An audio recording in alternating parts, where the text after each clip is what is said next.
3 nights have passed. 3 nights since rookie dispatcher Emma Carter vanished without a trace. The recording of her final emergency call spread through every police department in Ashwood County.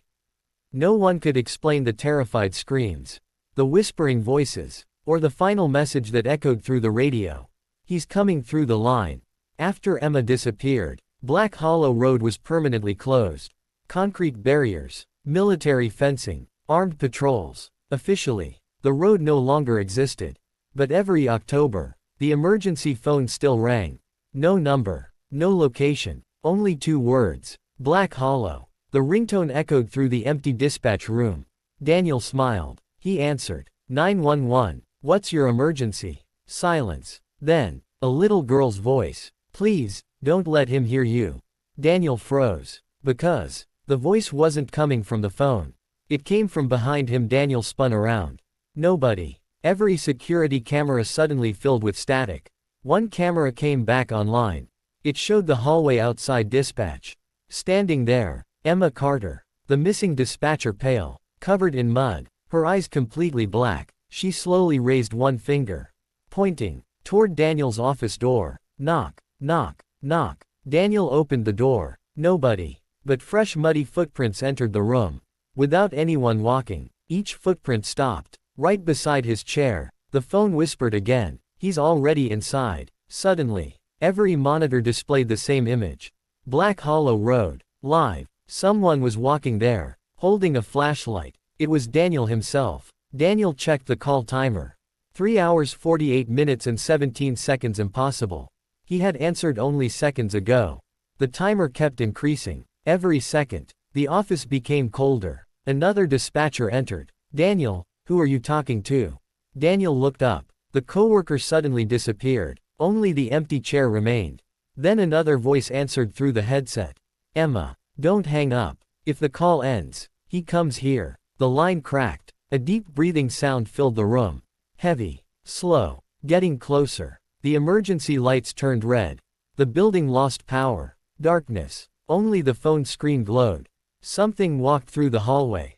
Not footsteps. Dragging sounds. Metal scraping. Daniel aimed his flashlight. The figure stopped. 7 feet tall. Long black coat. No face. Only darkness where a face should be.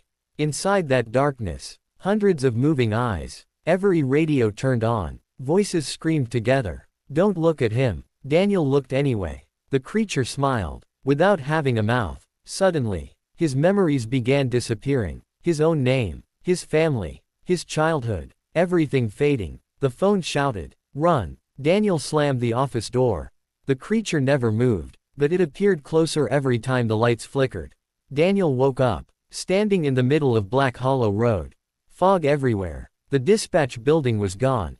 His radio still worked. Emma answered. Listen carefully. The road isn't haunted. It's hungry. It traps voices. It feeds on fear. The thing chasing you was the first dispatcher. From 1958, Daniel looked ahead. Thousands of people stood silently between the trees.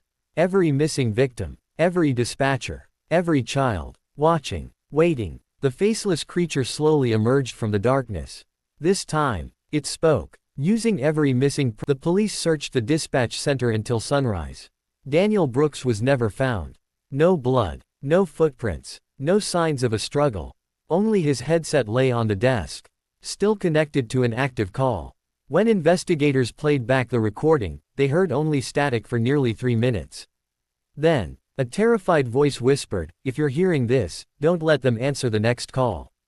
It's not a person, it's pretending." The recording suddenly cut off.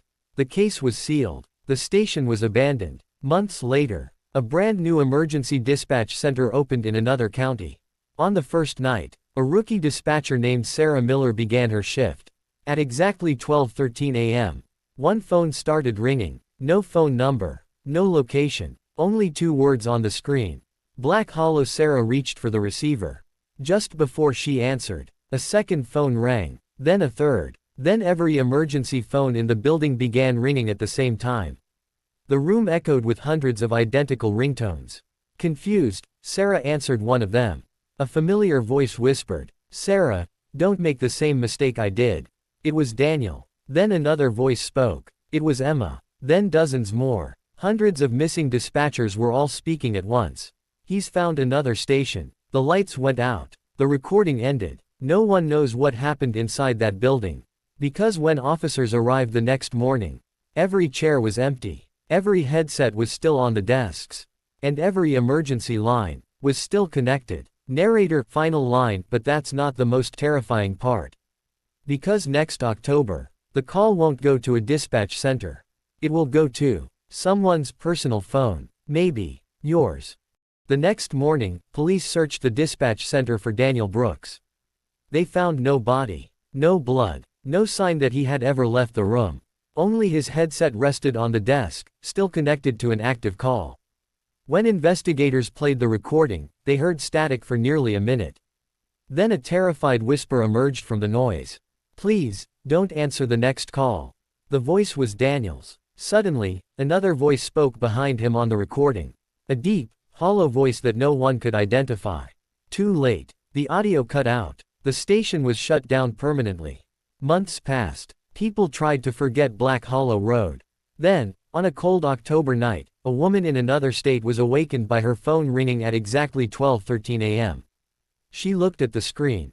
No number. No location. Only 2 words. Black Hollow. Her hand trembled as she reached for the phone. And just before she answered, the speaker came alive by itself. A little girl whispered, "He found you." The line went dead. And somewhere, far beyond the trees of Black Hollow Road, a new phone began to ring. Narrator, final line, if your phone ever rings after midnight and the caller ID says Black Hollow, let it ring. Because the voice asking for help may already be inside your house.